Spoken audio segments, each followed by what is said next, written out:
DC, former two-division champion, right? We got a guy trying to do the same thing. Give me an idea. I mean, Israel seems like the most confident human being on the planet, right? But is there some kind of mental doubt, some kind of, mentality that he's going to have to, overcome when you're stepping up a weight class? I don't think that the doubt or any of that stuff is present right now because normally, listen, most fighters have a little bit of doubt. There's like, but the moments that he'll think mostly about this stuff is the private moments when he's by himself tonight, when the coaches are all gone, the quarantine has started, and you're in there by yourself thinking about how big a moment is right at your fingertips. So he is confident. This is a guy that doesn't doubt himself much, but this is a big ask, man, and it's in those quiet moments though. Tonight when it's 11:30, 12, you can't sleep, knowing that you have a full day. Middle of the day tomorrow, after you get up, before you head to the arena. Those are the moments where you start to ask those questions about, can you get this big thing done? How about physically, once the fight starts, right? I mean, how different do human beings feel in different weight classes? I mean, do you notice it right away? Like, oh my God, this dude's way stronger than anybody I've been fighting. Well, it's to the person, right? Because for me, Stipe wasn't all that big. I might have weighed more than him the first time we fought. So you feel the difference in the power, right? You can tell that they punch a little harder when you're used to something. But it just takes time to get started. Once you get started, get used to the power, used to the speed and the pace at which the fight's going to take place, it's just another fight. These guys have fought and competed their whole lives. So nothing is really going to surprise them. And you got to remember, Izzy's fought at heavyweight. Izzy's fought heavier guys. So this won't be that difficult and different for him. Yeah. You touched on the heavyweight, right? Him and his team are saying they win here, they might even look to go up to heavyweight. Is that pure insanity, or can he accomplish that in the UFC's heavyweight division too? Not necessarily, because he's a tall guy. If he was short, maybe it would seem like, this dude can't fight 85 and then heavyweight. But he's done it before, right? And I think ultimately you have to make sure that it's the right kind of matchup if you're playing with heavyweights. You don't want to be fighting heavyweight with Francis, as a guy that's coming from 185. But for the right matchup, yeah, why not? I believe that this kid can do whatever he wants. I think he's just that good. Yeah. And if he does that, I mean, if he were to win on Saturday and go up to heavyweight, whether it be Stipe, whether it be Francis, whether it be Jon, let's say he takes a heavyweight title too, in 2 fights, could we be talking about this guy as the greatest of all time? Well, I mean, I don't think he would go up to heavyweight in 2 fights. That's crazy, right? You can't go from 185 to heavyweight in a matter of fights. I think it would take some time. But I think this speaks, honestly, this line of questioning speaks to who Israel Adesanya is. That's even a conversation, that he could attempt to do something that outlandish. There was a time where nobody thought being a 2-division champion was possible. Now we're talking about a guy that may pursue 3 titles, and talking from a 20-pound jump to a 60-pound jump. That just speaks to the level of athlete that Adesanya is. I know you love storylines and promotion. Out of these 3 title fights, they're all very unique. Is there one of them that speaks to you more than the other, that, just like the story coming into it? I love the 2-division champion story. I think that's always special. But I do love the bantamweight title fight. Those guys don't like each other. They've been going at it over social media. They told me Piotr just told Aljamain he's going to fucker him up. So that's like a cool thing, I like it. I like the bad blood. I like that these guys don't like each other. I like that Piotr's trying to speak English. And although broken, it makes its point. Aljo heard it. He knew what he meant. So I love this fight, man. I love the style fight. I love the differences in where they're from. I love the different approaches in fighting. I just think there's so many layers to this bantamweight title fight that you cannot sleep on it. Last thing for me, and I think I might know what you're answering here, but the 3 title fights everybody's talking about, but there's 12 other fights as well. Is there a name on there that stands out to you that we need to be paying attention to? I think I might know who it is. There are a lot of guys, but Makhachev and Dober. I know you guys call me a homer, for my guys, but I've seen this kid work for so long, and he's so good, man. I think that consistency, if Islam can get out in front of people consistently, then you will start to appreciate what he is. Remember, same thing with Habib. Habib was hurt for years and years and years, and then Ramadan and all the other reasons why the guys go away. But the moment he was consistent, he became the greatest fighter in the world. And I think that Islam has a lot of those same traits. Hello, Daniel. Do you look at this fight in the main event and think, for Israel, it's almost perfect he's coming off the Paulo Costa fight, right? Because that's a big, heavy hitter who is also massive at middleweight. And if you look at stylistically, him and Jan kind of seem similar. Is that the perfect fight to come into? You know, you look at Paulo Costa and you think that because of the size, it could be comparable. Jan Blachowicz is a whole different animal. I mean, I watched Jan Blachowicz knock out Dominic Reyes going backwards with his offhand. That speaks to the power of who Jan Blachowicz is. This guy landed that right hand against Corey Anderson. Corey went to sleep. He landed that uppercut on Luke. Dude went to sleep, but that was his power hand. Then he goes and knocks out Dominic Reyes with a left hand, the offhand. So there is no equal to him in that sense in terms of who Izzy has seen in the UFC. He hasn't felt the power that he's going to feel on Saturday night if Jan's able to land. So while you may say there's similarities, this is a completely different fight because Jan just fights a different way. He's going to plow forward in a smaller octagon, trying to get at a smaller guy in Israel Adesanya. Yeah, you kind of just beat me to the punch there. If you look at his cage, do you think it favors Blachowicz? I do believe it favors Jan. It's easy. It will be easier for him to set traps. You know, there won't be as much space for Izzy to operate in. For Adesanya, even though he has proven to be extremely tough, right? We saw him go through the fifth round with Gastelum when he was beat up a little bit. We saw him deal with Robert Whittaker in the fashion that he did, where he stood in there. He stood in there with Paulo Costa, but there was space if he needed it. In this octagon tomorrow night, he will be forced to stand with Jan in much closer vicinity than he probably needs to or wants to. And last thing for me, if you get to decide you can book Jon Jones versus Israel, do you do it at light heavyweight or do you do it at heavyweight to make Israel really chase that glorious moment? Man, let me tell you something. These guys seem to be on a collision course, right?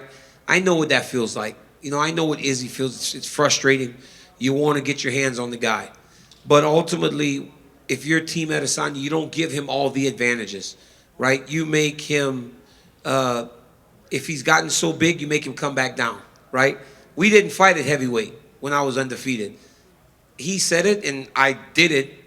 Come down to me. If you're going to talk so much, come down to me. So I went down to the weight class that he was performing in. Izzy needs to make sure that he doesn't give any of the advantages. And he won't. He's smart. His team's smart. He's going to fight him on his terms. And I think that's why you see a lot of the reactions from Jones, because he has a guy now that isn't willing to dance the dance that he wants to dance. Izzy's going to do what he wants. And that's the approach he needs to take. Just follow up on that. Do you think it says something? Do you think Israel could have learned from your rivalry with Jon? Well, I don't think he learned from me because, like, there's nothing to learn from me. I did it all wrong, right? I went to the playing field that he won and I lost the fights. So, yeah, don't learn from me. But I mean, in terms of getting a reaction from Jon, it's like anytime Israel does something, he gets a reaction from Jon. And Jon does the same thing with you. Like, anytime you say something, you see Jon react to it. Yeah. I think Israel looks at that and goes, well, I can get under his skin really easy. I just need to poke the right places and get him to react. Well, I think you're looking at a new different type of athlete, right? Adesanya is one of the internet age kids, right? They go and find things and they say it. You know, it doesn't need to be proven as fact, but they will say it. And I think that annoys Jones. And honestly, man, like, I try not to say and talk about Jones much because it sounds like I don't like the guy, which I don't. But I'm not fighting anymore, right? So, but the reality is, like, there are the things that he has run into in terms of problems are very public. So it's easy pickings when it comes to Jones, and Adesanya is the type of guy that will use each and every one of them. Hey Daniel, over here on your left. It's good to see you. I love your mask. Are you a wrestler? I am a wrestler. That's what I'm talking about. Lucha You know, Libre. it's from San Jose. It's from Pro Wrestling Revolution, Kane's Oh, school. yeah, I trained there one time. How I did did it a go? top. I wasn't very good. I don't believe that. Did you take any back bumps? I just jumped off the top rope, and it was awesome. Onto who? Just some guy that was in there. Oh, poor guy. Did he live to tell about it? He did. All right. But I mean, you know, there's an art to taking a bump, and he was a master of it. I wanted to ask you, DC, the UFC Apex. You know, it's been so crucial for the UFC here in the States during the pandemic. From a broadcasting perspective, what do you like about working here? You know, when the Apex first started holding fights, it was hard to feel the excitement, right? Because it's such a confined space that you didn't feel big fight week. They all kind of felt the same. Now it's changed because it's become a major factor in the fights. Now the Apex feels as if we're fighting at T-Mobile or at MGM. I think it's fantastic. I love the environment. I love the fights. I love the octagon size. There are so many different things and factors that play into why this has become one of the places that you recognize in and pinpoint as a fight place, and I love it. I love everything about it. And then from a fighting perspective, because obviously you fought here in August, what was that like compared to a full arena? It's just different, it's just different. Like I said, the octagon's a lot smaller, and there are places where you would generally escape that you just don't. And I think that's why it plays to the heavier punchers. You take the guys that want to operate in space and you make them fight you in closed capacity. And, not everybody's okay with that. So, but it is a difference. It's not even necessarily about the fans because oddly, it gets kind of loud in there. Even though there's not as many people, it's still loud when you're in the octagon. You can hear everything. But you can hear the people yelling. I can't remember. I think it was Moreno versus Figueiredo. And I looked around like, how many people are in here? Because it sounded like the place was full because people were just so excited about the action that was going on in front of them. And just last thing, can you clear something up for us? You're not AEW's secret signing that's coming on Sunday, right? No, I'm not. No, I'm not. No, man. My back's so jacked up, man. I can't even wrestle if I wanted to. I can't wrestle to train for a fight. How am I going to do professional wrestling? Any ideas on who it would be? No idea. I saw Shaq the other day wrestling, so that was pretty cool. What'd you think of that? He did a good job. I think Shaq can do whatever he wants, man. The guy is just unbelievable in every single thing that he does. He's a great guy, great man, good friend of mine, and he just does fantastic work in whatever he chooses to do. Would you have taken that table bump that he took? Shaq's like 400 pounds, though, so you don't have to even have a breakaway table. Shaq falls on the table, it breaks. What happens if Daniel Cormier falls through a table? I mean, had my weight today, it probably breaks. Thanks, DC. No worries. DC over here. Yeah. I remember you saying you had actually trained with Adesanya long before he was the star he was today. No, I asked him to train. I sent him a message. Rashad Evans put Adesanya and I in contact when I was going to fight Jones. This was before Izzy was the man. They said, Rashad's just like a very smart guy. He goes, there's a kid named the Last Stylebender, not in the UFC yet. You should reach out to him and see if he'll give you some sparring. And then initially I reached out to the guy. Me and Izzy started going messaging back and forth. And although not even in the UFC yet, and maybe his first fight, he didn't come though because he anticipated at some point fighting Luke Rockhold, right? So he had the forethought to not put himself in a situation where Luke would have eyes on him every single day. So I needed him, but he just had forethought. He was like, you know what? Down the line, I'm going to be in the championship picture, and I may see Luke Rockhold, so it's not best for me to go there, which is crazy because you're the champion asking the kid to come and train, and he was like, you know what? I'm going to be the champion one day, so I don't want to give away my secrets. It was great.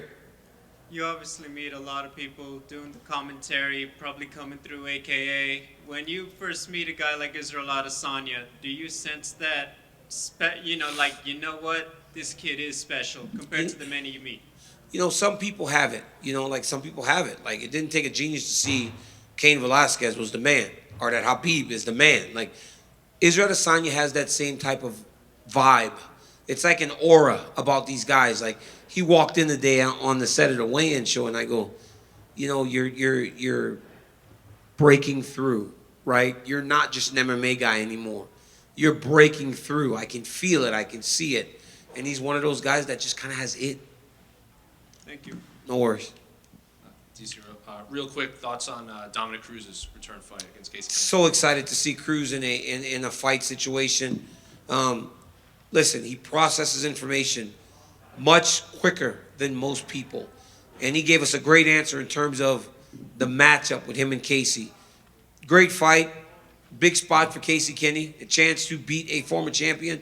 But the last time we saw Dominic Cruz in this situation on the prelims, coming back from a layoff, was when he destroyed Takeya Mizugaki. So Casey got to be ready from the moment they start fighting, and expect to see vintage Dominic Cruz. I mean, the guy is as good and as smart as anybody in the game. He employs it in a way that not many people can. Okay. One more question. Yeah. Hi there, DC. My name is Igor. I'm from Russia. Khabib is here. He will meet with Dana after tournament. I think Dana said that door's still open. What do you think about all this situation?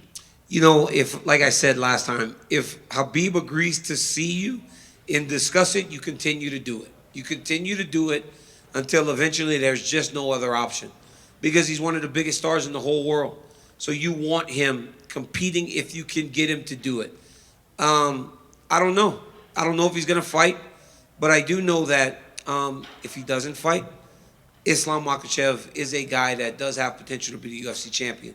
And you know, I have to try to stay as middle of the road as I can when I call these fights, because I have the utmost respect for Drew Dober. And so when my teammates fight, it's difficult. I will call this fight as I see it. But obviously, you know, teammates, friends, I wish him the best. Okay? Thank you, guys.